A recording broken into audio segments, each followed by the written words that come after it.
وما لنا ألا نتوكل على الله وقد هدانا سبلنا ولنصبرن على ما آذيتمونا وعلى الله فليتوكل المتوكلون.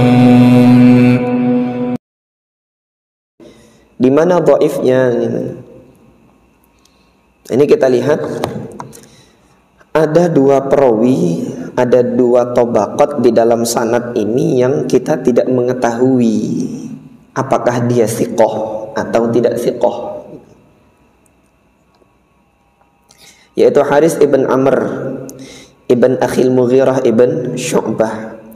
Haris ibn Amr putranya saudara Mughirah bin Syu'bah, putranya saudara Mughirah bin Syu'bah. Mughirah bin Syu'bah ini punya saudara berapa? Namanya siapa? Gak dikasih tahu di sini. Sementara yang namanya Haris bin Amr banyak. Maka di sini Al-Hafidz Ibnu Hajar menghukuminya majhul. Gak diketahui dia. Tabaqatnya tabaqat tabi'in.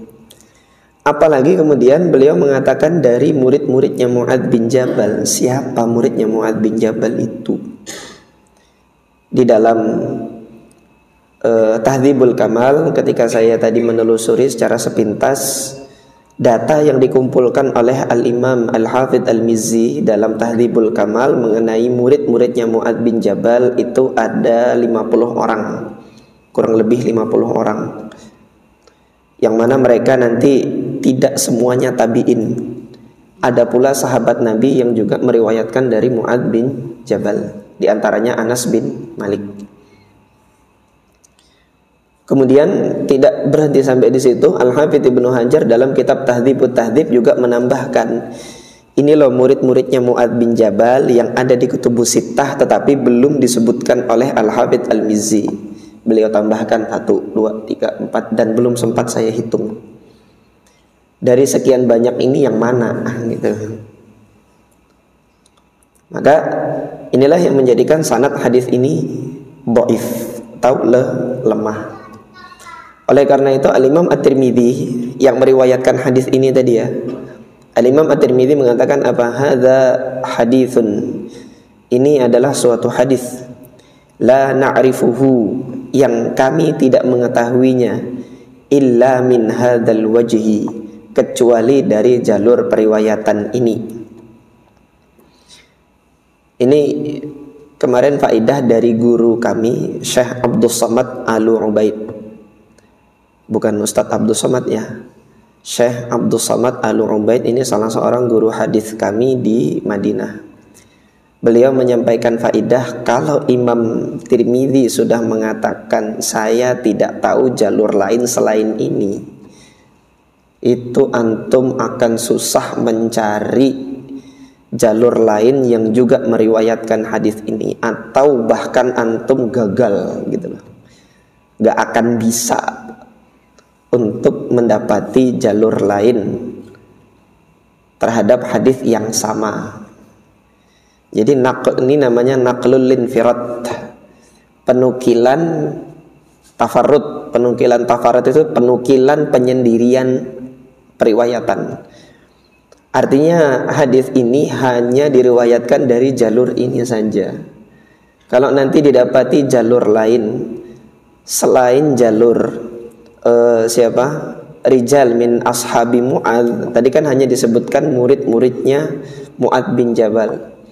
Kalau nanti didapati jalur lain yang tegas menyatakan oh muridnya Mu'adz bin Jabal itu ini namanya, kemudian dari muridnya Mu'adz bin Jabal ini kepada muridnya lagi itu perawi yang thiqah, setelahnya perawi yang thiqah, yang thiqah, yang thiqah, sampai kepada penyusun Kutubus Sittah atau penyusun kitab-kitab hadis yang lain yang menyebutkan sanadnya. Maka jalur tersebut bisa menjadi penguat bagi jalur hadis ini. Tetapi ketika Imam Tirmidzi di sini sudah mengatakan la na'rifuhu, saya nggak tahu lagi, kami tidak mengetahui, hadis ini diriwayatkan kecuali melalui jalur ini saja. Dan jalur ini apa kata beliau? Walaysa isnaduhu indi bimuttasilin. Dan bagi saya sanad ini tidak bersambung. Antum lihat di sini Imam Tirmidzi tidak seperti biasanya. Imam Tirmidzi biasanya kalau mendapati yang demikian dalam perkara fikih, beliau berani menghasankan. Di sini Imam Tirmidzi enggak hasankan ini. Ini Imam Tirmidzi hanya menukilkan tafarrud dan menghukumi sanadnya ini tidak bersambung. Tapi Imam Tirmidzi apakah menghukumi dhaif? Enggak. Biasanya kalau hadis itu dihukumi dhaif oleh Imam Tirmidzi, beliau mengatakan gharib. Itu biasanya antum akan mendapati nanti ulama lain melemahkan. Ini beliau hanya menyebutkan permasalahan yang ada di sanad hadis ini. Sanad hadis ini tidak bersambung. Kenapa enggak bersambung? Antara Harits ibn Amr tadi dengan Mu'adz bin Jabal itu enggak ketemu. Harits bin Amr menyebutkan, saya mendapatinya dari murid-muridnya Mu'adz bin Jabal. Siapa dia? Enggak dikabarkan oleh Harits ibn Amr tadi. Oleh karena itu kata Imam Tirmidzi tidak bersambung. Antum melihat adabnya Imam Tirmidzi di sini. Indi, bagi saya. Bagi saya ini tidak bersambung. Ini adabnya para ulama. Kalau memang itu adalah ijtihad pribadi, mereka mengatakan indi. Ini bagi saya demikian. Kalau bagi saya demikian gitu, masih terbuka ruang untuk diperdebatkan, masih terbuka ruang untuk menerima argumentasi lain dari selain beliau. Beliau memberikan penilaian seperti ini karena data yang ada di beliau ya sampai sini aja. Artinya ketika beliau mengatakan demikian, kalau ada seorang muslim, seorang ulama yang dia punya data lebih banyak, lebih lengkap, lebih valid daripada data yang saya miliki, sehingga ia punya keputusan ini hadisnya bersambung gitu, silahkan. Tapi untuk saya pada saat ini data yang saya dapati begini, sehingga penilaian saya hanya sampai di sini. Nah, hendaknya kita nanti di dalam mengungkapkan pandangan-pandangan kita demikian. Bagi saya ini demikian. Karena data yang kita miliki batasannya sampai di situ saja gitu lah. Nah, kemudian Imam Tirmidzi menjelaskan wa Abu Aun As-Saqafi ismuhu Muhammad ibnu Ubaidillah. Adapun Abu Aun As-Saqafi namanya adalah Muhammad ibn Ubaidillah. Abu Aun As-Saqafi Muhammad ibn Ubaidillah Al-Kufi. Beliau adalah seorang tabi'in sighar dan predikatnya thiqah. Ini yang bermasalah, ini saya kasih warna merah ini ya. Adapun yang lain-lainnya ini yang thiqah saya beri warna hijau, artinya lampu hijau gitu. Ini data mengenai keterangan rijal isnadnya. Nah, namun di sini kita dapatkan pandangannya Al-Imam Al-Khatib Al-Baghdadi rahimahullah ketika mensahihkan hadis ini. Beliau mensahihkan bukan dari sudut pandang jalur periwayatan itu tadi. Maka kita baca, kita simak. Al-Khatib Al-Baghdadi rahimahullah ini adalah seorang ulama hadis yang wafat tahun 463 Hijriah. Artinya di awal abad, periode hidup beliau itu di awal abad ke-5 Hijriah. Abad ke-5 Hijriah itu dimulai dari 401 sampai dengan 500. Itu abad ke-5 Hijriah. Dan beliau menetap di Baghdad. Secara fikih madhab beliau madhab Syafi'i.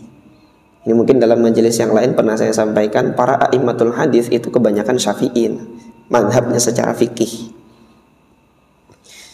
Al-Khatib Al-Baghdadi menyatakan pandangannya ini di dalam kitab beliau Al-Faqih wal Mutafaqih. Ini salah satu kitab usul fikihnya Al-Khatib Al-Baghdadi. Bagi antum nanti yang ingin memperdalam usul fikih dengan metodenya ahli hadis, antum nanti bisa merujuk kitab Al-Faqih wal Mutafaqih, karena nanti usul fikih itu metodenya ada banyak nanti. Ada yang metodenya mutakallimin, metode mutakallimin nanti Asy'ari atau non Asy'ari nanti. Ada nanti usul fikih yang metodenya Mu'tazili juga. Ada. Nanti ada metodenya Mu'tazilah ada, karena yang konsisten dalam mengembangkan ilmu usul fikih itu para ulama fikih pun di awal-awalnya itu jarang yang kemudian mendedikasikan dirinya untuk mengembangkan teori-teori usul fikih.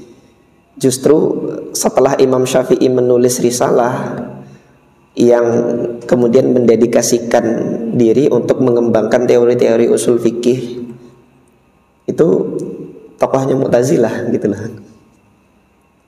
Ini perbincangannya nanti di tempat yang lain saja kita kalau mau diskusi yang masalah ini. Nah, kita baca terlebih dahulu apa yang dikatakan Al-Khatib Al-Baghdadi. Beliau mengatakan, fa ini i'tarada al-mukhalif, kalau ada yang menyangkal bi anqal dengan mengatakan la yasihu hadzal khabar, hadis ini enggak sahih. Yaitu apa? Hadis ini tadi tentang Mu'adz bin Jabal yang berijtihad menghukumi dengan kitabullah kemudian sunnah Rasulullah baru kemudian beliau berijtihad. Kalau ada yang mengatakan ini enggak sahih ya, li'annahu yurwa an unasin min ahli Hims. Ini bukan Himsin, Himso. Afwan, ini apa? Ininya salah. Kan mamnu minas sarf gitu kan. Karena hadis ini diriwayatkan melalui orang-orang dari ahli Himso, yaitu murid-muridnya Mu'adz bin Jabal di Hims. Hims itu kalau antum lihat nanti petanya di Suriah itu kota Homs, masih ada sampai sekarang, yang hancur porak-poranda karena perang saudara antara ISIS dengan elemen-elemen masyarakat di Suriah sampai hari ini. Kota Homs tulisannya nanti, dia di Suriah. Dahulu para ulama lahir di situ, tetapi hari ini Allah berikan ujian fitnah demikian pada penduduk Hims. Orang-orang Hims meriwayatkan lam yusammau, mereka belum dikabarkan namanya siapa. Fahum majahil, kalau begitu kan majhul ini. Kalau majhul belum bisa diterima hadisnya gitu kan. Fal jawab, maka jawabannya adalah anna qaul al-Harits ibn Amr an unasin min ahli Himso, bukan Himsin ya, Himso. Nanti di benerin sendiri ya, saya sudah benerin nih, Himso. Belum sempat saya benerin tadi ya. Ketika Harits bin Amr mengatakan dari orang-orang dari ahli Himso min ashabi Mu'adz, dari murid-muridnya Mu'adz bin Jabal, yadullu ala syuhratil hadis, justru ini menunjukkan kemasyhuran hadis ini di Syam gitu loh. Karena tidak disebutkannya murid-muridnya Mu'adz bin Jabal ini bukan dalam artian orangnya majhul, karena saking banyaknya murid Mu'adz bin Jabal yang memberitakan itu kepada saya gitu kan. Ketika meriwayatkan ini susah bagi saya menyebutnya satu persatu, maka saya sebutkan langsung banyak. Nah ini kan lihat argumentasi yang awal dijawab sama Al-Khatib Al-Baghdadi seperti ini. Logika yang pertama digugurkan dengan logika yang baru. Ajib nggak para ulama ini? Ajib para ulama ini. Yadullu ala syuhratil hadithi wa kathrati ruwatihi, justru menunjukkan bahwasanya hadis ini sudah dikenal oleh murid-muridnya Mu'adz bin Jabal dan perawinya itu banyak ini. Waqad arifa fadlu Mu'adz wa zuhduhu, dan adapun Mu'adz ibn Jabal adalah seorang sahabat yang diketahui keutamaannya dan kezuhudannya. Wal-zahir, yang nampak ini, min hali ashabihi ad-dinu was-thiqah waz-zuhdu was-salah. Kalau Mu'adz bin Jabal itu seorang yang soleh diketahui fadilah, keutamaan dan kezuhudannya, maka yang nampak dari murid-muridnya itu juga murid-muridnya adalah ahli agama. Dia juga thiqah, jujur, dan zuhud sebagaimana gurunya dan memiliki kesolehan sama seperti gurunya. Waqad qila inna Ubadah ibna Nusayyin rawahu an Abdurrahman ibni Ghanmin an Mu'adz. Ada berita yang sampai kepada saya, kata siapa? Kata Al-Khatib Al-Baghdadi, suatu jalur yang mengabarkan muridnya Mu'adz bin Jabal ini namanya adalah Abdurrahman ibn Ghanmin ini. Itulah. Wa hadza isnadun muttasil. Kalau ini benar, maka ini sanad yang muttasil. Kalau ini benar dan ini sanad yang muttasil, sanad yang bersambung, maka terangkatlah tadi apa? Keterputusan sanad sebelumnya yang dibawakan oleh Haris ibn Amr tadi. Wa rijaluhu ma'rufuna bithiqah. Nah, di sini Al-Khatib Al-Baghdadi mensiqahkan Ubadah ibn Nusay dan Abdurrahman ibn Ghanmin ini. Wa rijaluhu ma'rufuna bithiqah ala anna ahlal ilmi qad taqabbaluhu wahtajju bihi. Kemudian yang menambahkan kesahihan hadis ini juga selain dari pandangan yang pertama tadi ya terhadap pertimbangan murid-muridnya Mu'adz ibn Jabal ini, kita lihat para ulama di dalam argumentasi fikih mereka alurnya seperti ini gitu. Quran dulu, setelah itu sunnah dulu, nggak ada baru ijtihad. Para sahabat semuanya seperti itu. Nggak ada para sahabat yang ijtihad dulu baru dia ngelihat Quran, bener nggak ijtihad saya? Enggak. Nggak ada para sahabat yang kemudian sunnah dulu baru lihat Quran. Kebalik. Tapi mereka selalu para sahabat mengatakan ketika ditanya suatu pertanyaan, lam ajid fi kitabillah, saya nggak dapat fi kitabillah. Wala fi sunnati Rasulillah, sunnah juga nggak dapat gitu. Seperti ketika Abu Bakar As-Siddiq radhiyallahu an dulu ditanya tentang bagiannya nenek-nenek dalam warisan. Kata beliau, di dalam kitabullah saya nggak dapati, dan saya juga nggak dapati bagian anda ini dari sunnah Rasul. Lihat urutannya Abu Bakar demikian.